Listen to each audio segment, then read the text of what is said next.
અમદાવાદના આરટીઓમાં ઉઠતી ભ્રષ્ટાચારની ફરિયાદોના પગલે ગત 16મી નવેમ્બરના રોજ એસીબી દ્વારા તપાસ હાથ ધરવામાં આવી હતી, જેમાં છટકું ગોઠવીને એઆરટીઓ જેબી રાવની ધરપકડ કરાઈ હતી, જ્યારે આરટીઓ કર્મચારી યુનિયનના પ્રમુખ ધીરુભાઈ પટેલ અને કૌશિક પરમાર ભૂગર્ભમાં ઉતરી ગયા હતા, ત્યારે એસીબીએ તપાસ હાથ ધરીને સોમવારે તેમને પણ ઝડપી પાડ્યા હતા। જોકે તેઓ ભૂગર્ભમાં હતા તે દરમિયાન તેમણે કોર્ટમાં આગોતરા જામીન અરજી કરી હતી, જે કોર્ટે ફગાવી દીધી હતી અને આખરે તેઓ સોમવારે એસીબીના હાથે ઝડપાઈ ગયા હતા। મહત્વપૂર્ણ છે કે આ ત્રણેય આરોપીઓએ આરટીઓને લગતા એક કામ માટે 5,000 રૂપિયાની લાંચ લીધી હતી, જેનું ફરિયાદી દ્વારા વિડીયો રેકોર્ડિંગ બતાવીને એસીબી સમક્ષ રજૂ કરવામાં આવ્યું હતું। અમદાવાદ આરટીઓ કચેરી ખાતે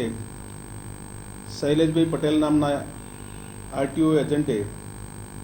રાજ્યભરના ટેલરનું રજિસ્ટ્રેશન કરાવવા માટે અરજી કરેલી, જે ફાઇલ ક્લિયર કરવા માટે સિનિયર ક્લાર્ક કૌશિકભાઈ પરમારે રૂપિયા 2,000